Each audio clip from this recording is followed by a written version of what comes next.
লোকে হিংসামি করে তন্তমন্দ করছে, ও এত বাড়ি করে নিল তো ওনাকে কেস করে দেবো বাস। কারণ একটা লজিক, ও আমার থেকে কেন উপরে উঠবে। আমি যেখানে নেগেটিভ এনার্জি থাকে সেখানে গিয়ে আমি এক রাত থাকি। রাতে নেগেটিভ এনার্জিটা একটু বেশি হয়, তখন এগুলো ফিল হয় আমাদের, আমরা কোথায় জানি আমার কী প্রবলেম হচ্ছে। কিন্তু দিনের বেলাতে আমরা এত কাজে ব্যস্ত থাকি, আমরা ওটা অ্যাভয়েড করি আমরা। কিন্তু ওনার ডাউট হচ্ছে, উনি বলছে দাদা আমাকে মানে আদৌ কি মানে এখানে কবর ছিল কি দাদা, আমার ফিল হয় মানে ধরুন 10-15টা বাড়ি চলে গিয়ে কবরস্থান, বহুত পুরনো, এখনও কবর দেয় না, বহুত পুরনো কবরস্থান। 10-15টা বাড়ির পর যদি কবরস্থান আছে, এখনও আছে, তো আমার বাড়িতে হতে পারে। আমার চলো ঠিক আছে, রাতে খাওয়া দাওয়া করলাম, ঘুমিয়ে আছে, দেখ ঠিক আমার এখানে চাপা দেওয়া রয়েছে। চোখলে দেখি কি মানে দুটো বাচ্চা আমার বুকের উপরে বসে আছে। মেন ওখানে হচ্ছে যেটা হলো, ওখানে কবর ছিল।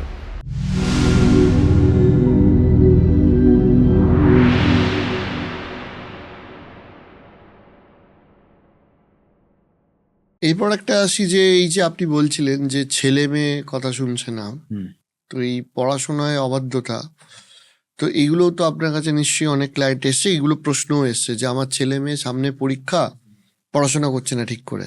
দেখো পড়াশোনা ক্ষেত্রে আমি যেটা বলবো, পড়াশোনার ক্ষেত্রে যেটা বললে আমাকে নীল সরস্বতী কবচ লোকে বলে ম্যাক্সিমাম হিসাবে। দেখো নীল সরস্বতী কবচ নিয়ে টোটালি ফেক এটা। তো কার যদি ছেলে মেয়ে যদি পড়াশোনা যদি না হয়, তো আমার কাছে অনেক ক্লায়েন্ট বলে এসে বলে দাদা আমার ছেলের জন্য একটা নীল সরস্বতী কবচ করে দিন না, আমার ছেলে আগে পড়াশোনা খুব ভালো ছিল, নীল সরস্বতী কবচ পড়ে আসে কিন্তু কাজ হচ্ছে না। নীল সরস্বতী বলে কোনো কবচ নেই। আচ্ছা, কবচ হয় বাট যদি ছেলে এডুকেশন খারাপ থাকে তো সরস্বতী কবচ বলে কাজ হবে? কখনো কাজ হবে না। কারণ প্রথমত দেখতে হবে আমাদের এডুকেশন জায়গাটা দেখতে হবে, যেটা আমরা বলি না ক্লাস 5 পর্যন্ত খুব পড়াশোনা ভালো ছিল, ক্লাস 8 পর্যন্ত খুব পড়াশোনা ভালো ছিল, পরে আস্তে আস্তে খারাপ হয়ে যাচ্ছে। প্রথম জানতে হবে। যদি অ্যাস্ট্রোলজি চলে যাই আমরা, এটা এখানেও তন্ত্র মিলে অনেক কথা আছে, এটা পরে এটা আলোচনা করছি, প্রচুর আছে এরকম স্টুডেন্টকে খারাপ পড়া, ঠিক আছে। তো প্রথমে জানতে হবে আমাদের কেন ইমব্যালেন্স হয়, কেন ছেলে মেয়ে চঞ্চল ভাব হয়ে থাকে। প্রথমত যদি চন্দ্র, বুধ আর রবি, এই তিনটা হচ্ছে আমাদের এডুকেশনের ক্ষেত্রে মেন। চন্দ্র হচ্ছে আমাদের মন, বুধ হচ্ছে বুদ্ধি, রবি হচ্ছে জ্ঞান। যদি চন্দ্র খারাপ থাকে তাহলে ফোকাস বাড়বে না, আর ফোকাস যদি না থাকে এডুকেশন কখনো হবে না। যে কোনো ক্ষেত্রে তোমার সাথে আমি কথা বলছি, যদি আমি ফোকাস না থাকে, মাইন্ড অনুযায়ী চলে আসছে, কখনো তাহলে জ্ঞান হবে না। আর যদি বুধ খারাপ থাকে, বুধ খারাপ কেমন হচ্ছে, রাহু, বুধের সাথে রাহু যুক্ত হয়ে গেছে, বুধের সাথে তোমাকে ধরো তোমার কেতু যুক্ত হয়ে আছে, তখন কি হচ্ছে বুদ্ধি অনেক ছেলে অনেক খাটে, অনেক পড়াশোনা করে, ঠিক পরীক্ষা আগে গিয়ে এডুকেশন পড়াশোনা ভুলে যাচ্ছে, বুধের সাথে কেতু যুক্ত আছে। আর দেখবে তুমি রবির সাথে যদি রাহু যুক্ত, রবির সাথে শনি যুক্ত, রবির সাথে কেতু যুক্ত যদি হয়, দেখবে কিছু ছেলে মেয়ে দেখবে ঠিক পরীক্ষার আগে গিয়ে হেলথ ইস্যু থাকে। সারা বছর খুব ভালো পড়ছে, ঠিক হরোস্কোপটা চেক করতে হবে সবার আগে। তো এই যেটা দেখতে হবে, তারপর তোমার শুরু হবে তোমার এডুকেশন, প্রবলেম সব। তো প্রথমত এখানে কি হচ্ছে, ডাইরেক্ট কি বলে তোমাকে এই করতে হবে। আর আরেকটাতে আমি দেখছি এখানে কেন এক্ষেত্রে তন্ত্রমন্ত্র হয়, সব গ্রহ ভালো আছে, সব কিছু ঠিক আছে, মানে দেওয়ারের ছেলে আর ধরো দাদার ছেলে পড়াশোনা দুজনে খুব মোটামুটি, একজনের ছেলে মেয়ে খুব খারাপ, এমন দেখেছি আমি এখন বাড়িতে। তো বাড়িতে দু ভাই, একটা ছেলে একজনের মেয়ে, ঠিক আছে। ছোটো ভাই ছেলে পড়াশোনা খুব ভালো, ঠিক আছে, ওনার মেয়ে পড়াশোনা খুব খারাপ, তন্ত্রমন্ত্র করে দিয়েছে, পড়াশোনা খারাপ হয়ে গেছে, প্রচুর হয় এখানে।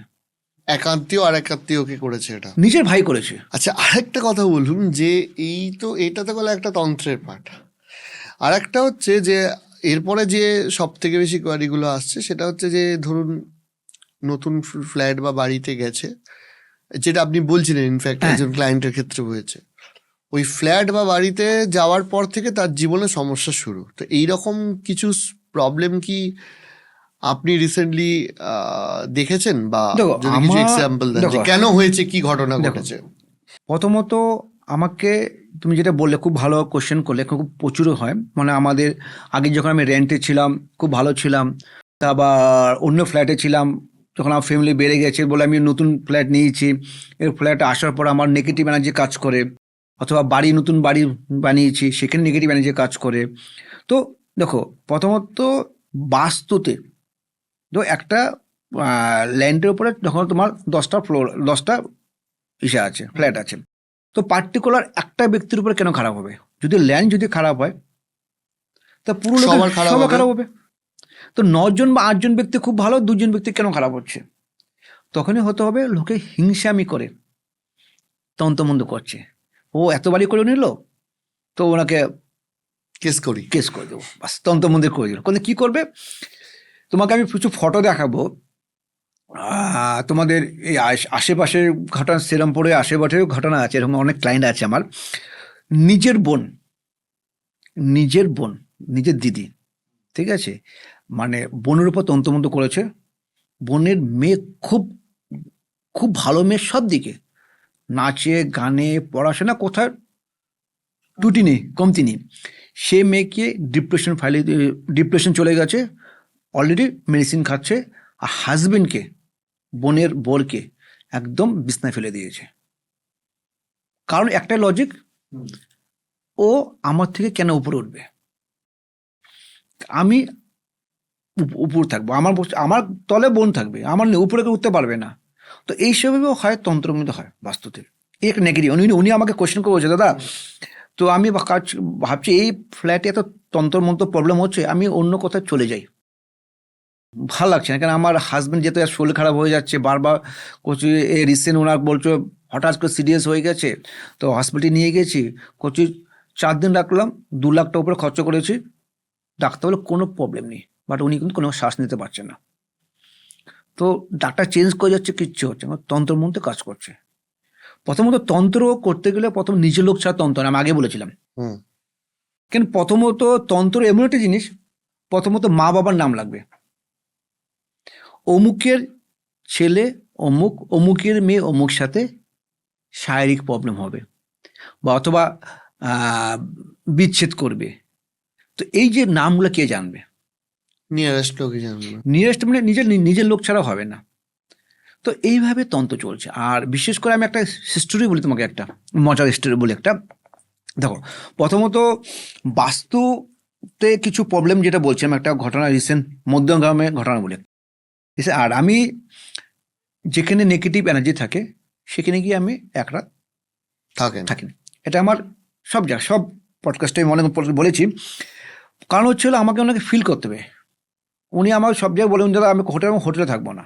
কারণ আমি যদি রাতে, কেন আমাদের ম্যাক্সিমাম জিনিস রাতে নেগেটিভ এনার্জিটা অ্যাক্টিভ বেশি হয়। কেন দিনের বেলাতে আমরা এত কাজে ব্যস্ত থাকি, আমরা ওটা অ্যাভয়েড করি আমরা। কিন্তু চলো দেখে যা হয়, রান্না বাড়ি ছেলে মেয়ে নিয়ে ব্যস্ত থাকছি।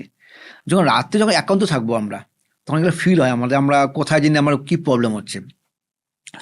তো উনি বললো, আমার হাজবেন্ডের দারুণ ব্যবসা, 3-4 বছরের মধ্যে আমার দারুণ দারুণ ব্যবসা, গেঞ্জি ইন্ডাস্ট্রি আছে, দারুণ ব্যবসা। তো হাজবেন্ড বলে, এত জায়গায় এত বড় অর্ডার পাচ্ছি, তো আমি আমার কারখানাটাকে প্রচুর বড় যা করতে হবে। উনি এটা হচ্ছে বাস্তুর প্রবলেম বলছি, ঠিক আছে, ভূতের কথা বলছি একটা, ঠিক আছে। উনি তখনকার বললো, চলো একটা পেয়েছে মধ্যগ্রামতে, অল্প আউটসাইডে পেয়েছে, এখানে আমার ইন্ডাস্ট্রি হবে, কম টাকার মধ্যে একটা ভালো জায়গায় পেয়েছে, রেডিমেড। উনি বায়না মতো করে দিয়েছে, ঠিক আছে, সব দেখিয়েছে। কিছুদিন পরে যখন ছাদের উপরে উঠে দেখে পাশে কিছু, মানে ধরুন 10-15টা বাড়ি চলে গিয়ে কবরস্থান, বহুত পুরনো, এখনো কবর দেয় না, বহুত পুরনো কবরস্থান বন্ধ এখনো আছে।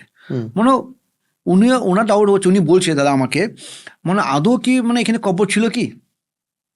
কেন একটা জিনিস, এখানে কবরস্থান আছে, 10-15টা বাড়ির পর যদি কবরস্থান আছে, এখনো আছে, কবর দিচ্ছে না, তো আমার বাড়িতে হতে পারে। আমার জমিটা। উনি বলছে কেন? দাদা আমার ফিল হয়। ওটা চলো ঠিক আছে। সাধারণত উনি আমার অনেক রিস্ক করে, অনেক, মানে আমার একটা পরিচিত ক্লায়েন্ট, খুব ক্লায়েন্ট, ওনার সাথে ভালো বন্ধুত্ব আছে। উনি, আমি সাধারণত যে কোনো অচেনা লোকের বাড়িতে যাবো না, আমি রাত্রে থাকা যাবো না। তো উনি বলছে, দাদা আমি থাকবো, চলুন। পরে রাতে যখন কথা বলা শুরু করলাম, তখন আমাকে বলল, দাদা আমার না ফিল হয়। কেমন ফিল হয়? বাকি সঙ্গে কেউ আছে আমার। একদিন কি হলো, সন্ধ্যার সময় কোনো স্টাফ ছিল না, কারখানায় গিয়েছি, হঠাৎ দেখি কি দুটো ছেলে মেয়ে, বাচ্চা ছেলে মেয়ে খেলা করছে। ঠিক আছে, উনি বলছে হতে পারে, ভুল হতে পারে। তো একদিনই হয়েছে, আমি রান্না করছি, আমার যে ওর পিছন দিকে এসে ওড়নাটা দিয়ে টান দিয়েছে। তো উনি উনি বলছে হতে পারে বাচ্চা বা ছোটো বাচ্চা, মানে হাজব্যান্ড ওয়াইফ, ছেলে মেয়ে বড়, ছেলে ছেলে ছোট, টান দিয়েছে। ও তো কিছু, আমার তো ছেলে তো স্কুলে গিয়েছে, কে দিবে? তো এরকম ছোট ছোট হিস্টোরি ওনার লাইফে প্রচুর হচ্ছিল। আর ব্যবসা আস্তে আস্তে প্রচুর ডাউনফ্লো। তো ওনার বাড়িতে উনি বলছে আমার রিলেটিভ, বলছে আমার বোন, মানে ওনার ভদ্রমহিলা বোন বলছে আমার কেউ বাড়িতে থাকে না। আমি কেন? দিনে থাকবে, রাতে থাকবে না। রাতে থাকবে না। তোর বাড়িতে কোনো আওয়াজ সাউন্ড হয়, ও রাতে ঘুমাতে পারি না। মানে সাউন্ড হয় মানে দাদা আমার যে কিছু ছাদের উপর যেটা ফ্লোরটা কিনেছি সেটা থার্ড ফ্লোর, তো second floor, ground floor, first floor, তার উপর ফ্লোরটা কি হচ্ছে কিছু রড বের করা আছে। তো 18 mm রডটা থাকে নর্মালি আমাদের মোটা রডগুলো, কোনো রকম মানে একটা তো 18 mm তো কম নয়। সেখানে পাখি যদি পাখিতে বসলে তো তো সাউন্ড হবে না, তো তা বিশাল বড় পাখি বসতে হবে, কোনো রকম হাওয়া মানে যেটা বাতাস নিত কেন লড়বে, প্রচুর সাউন্ড হয়। চলো ঠিক আছে। তো আমার দেখো, প্রথমত আমার এরকম ঘটনা অনেক জায়গায় গিয়েছে, আমার সাথে হামলাও হয়েছে। আমার চলো ঠিক আছে, রাতে খাওয়া দাওয়া করলাম, আস্তে ঘুমিয়ে আছে, দেখ ঠিক আমার এখানে চাপাতে ধরেছে।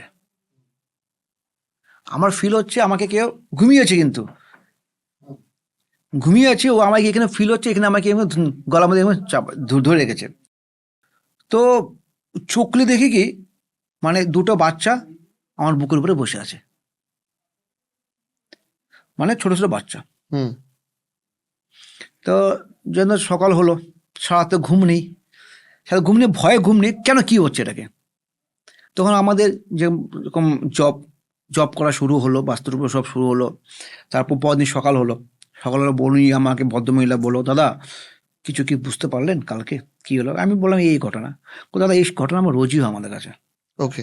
তো উনি বললো দাদা আমি নিঃস্ব হয়ে গেছি। উনি বললো আমাকে আমার বাড়িতে লকারে যদি কমও হয় 4 থেকে 5 লাখ টাকা ক্যাশ থাকতো, সেটা এখন নেই।